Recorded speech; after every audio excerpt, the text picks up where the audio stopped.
So మీకు relations పరంగా వస్తే హ్మ్. ఇన్ ఫ్యూచర్ ఏమైనా ప్లానింగ్స్ ఉన్నాయా? ఎట్లా అండి? మ్యారేజ్ కానివ్వండి లేదంటే? లేదు. లేదు. ఎందుకంటే I have been in a relationship ఒక 7 ఇయర్స్ పాటు అనమాట. ఓకే. అలా అని చెప్పి ఇప్పుడు I'm not in a relationship. ఒక ఐ పర్సనలీ ఫీల్ ఒక రిలేషన్‌షిప్ పాడైందంటే ఇద్దరిలో ఎవరో ఒకరు సరిగ్గా లేక అని నేను అనను. ఇద్దరు మంచి వ్యక్తుల మధ్యలో కూడా కొన్ని కొన్ని సార్లు రిలేషన్‌షిప్ వర్కౌట్ అవ్వదు. అవును. So thought is the same thing happened with me. Okay. So ఒక లైక్ ఆల్మోస్ట్ నా టీనేజ్ నుంచి ప్రైమ్ టైమ్‌లో నేను ఒక పర్సన్‌తో రిలేషన్‌షిప్‌లో ఉన్నాను. అండ్ అది వర్కౌట్ అవ్వలేదు.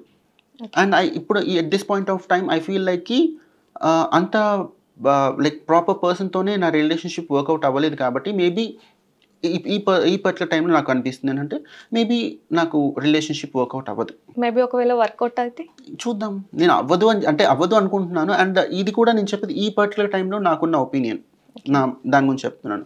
మేబీ ఫ్యూచర్‌లో అయితే గుడ్ నో. ఓకే. అండ్ నేను రిలేషన్‌షిప్‌లో ఎప్పుడు కూడా షార్ట్ టర్మ్‌లో చూడను.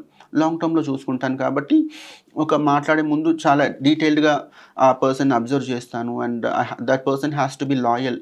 నేను అబద్ధాలు ఇలాంటివి చెప్తే నాకు చాలా తొందరగా కోపం వస్తుంది. ఓకే. చాలా తొందరగా కోపం వస్తుంది. I'm different person. నా కోపం తట్టుకోలేరు. సో తెలుస్తుంది కొంచెం.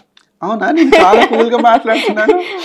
జస్ట్ లైట్‌గా తెలుస్తుంది. అంటే చాలా తొందరగా కోపం వస్తుంది. తొందరగా పోతుందని చెప్పలేను. అంటిల్ అండ్ అన్లెస్ నాకు కోపం వచ్చిన ఆ పాయింట్ మీద నాకు ఆన్సర్ వచ్చేంత వరకు ఆ కోపం పోదు. ఓకే. అంటే మీరేమైనా ఫ్యామిలీ ఫంక్షన్స్‌కి వెళ్తూ ఉంటారా మరి? ఫ్యామిలీ ఫంక్షన్స్ కంటే నేను ఓన్లీ మా ఫ్యామిలీ మా ఇంట్లో ఫంక్షన్స్‌కి మాత్రమే వెళ్తాను. ఓకే. ఇంకెక్కడికి వెళ్ళను.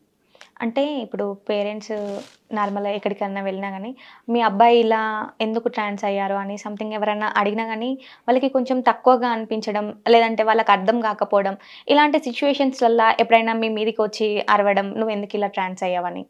సో లేదు. మిమ్మల్ని ఏమన్నా లేదు. అయితే తిట్టడం, నేను కొట్టడం అలా చేశారా? నాకు తిట్టడం, కొట్టడం ఇటువంటి ఎప్పుడూ జరగలేదు. ఓకే. ఎప్పుడు జరగలేదు. వాగ్వాదం అయితే జరిగింది.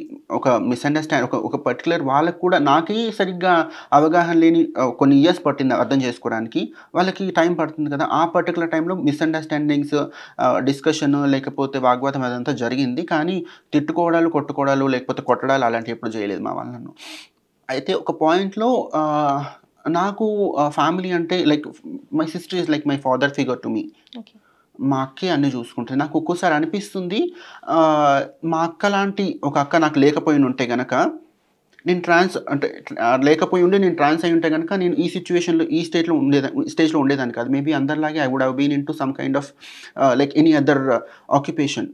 ఎందుకంటే చిన్నప్పటి నుంచి కూడా తనని చూస్తూ పెరిగాను. నాకు తనని చూసినప్పుడు ఓకే. ఇలా ఉండాలి, సెల్ఫ్ రెస్పెక్ట్‌గా ఉండాలి. అంటే ఇలా మాట్లాడాలి, చాలా డిగ్నిఫైడ్‌గా ఉండాలి. బట్టలేసుకునే విధానం గానీ, మాట్లాడే విధానం గానీ, మా అక్క చాలా కమాండింగ్ అనమాట. తను మాట్లాడితే ఎవరైనా అక్కడ ఆగిపోవాల్సిందే. సో తనని చూస్తూ పెరిగాను. అండ్ ఆల్మోస్ట్ ఒక ఏజ్ వచ్చిన తర్వాత తననే రెప్లికేట్ చేస్తూ, తననే ఇమిటేట్ చేస్తూ ఉండేదాన్ననమాట. ఓకే. So okay. తనని చూస్తూ పెరిగాను కాబట్టి నేను అందుకోసమని నాకు చాలా చిన్న ఏజ్ నుంచి నాకొక అవగాహన ఉండింది. నేను ఫర్దర్‌గా ట్రాన్స్ అవుతాను కాబట్టి రెస్పెక్ట్‌ఫుల్‌గా ఒక ఆక్యుపేషనే నేను చేసుకోవాలి. Whatever it is. అంటే నాకు ముందు నుంచి కూడా ఈ ఫ్యాషన్ వైపు ఉండేది. నేను చదువుకునేది మెకానికల్ ఇంజినీరింగ్ అయినా కూడా నేను ఫర్దర్‌గా ట్రాన్స్ అవుతాను. అండ్ ఫర్దర్‌గా నేను బట్టలకు సంబంధించిన ఏదో ఒక బిజినెస్ అయితే స్టార్ట్ చేస్తాను. ఓకే. కాబట్టి ఫ్యూచర్‌లో నన్ను ఒక ఇంతమంది అంటే వేలు చూపించకుండా ఉండాలి అంటే ఫైనాన్షియల్‌గా నేను స్టేబుల్ ఉండాలి. అండ్ ఒక రెస్పెక్టబుల్ ఆక్యుపేషన్‌లో నేను ఉండాలి అనేది నాకు చాలా యంగ్ ఏజ్ నుంచే నాకొక ఐడియా ఉండింది.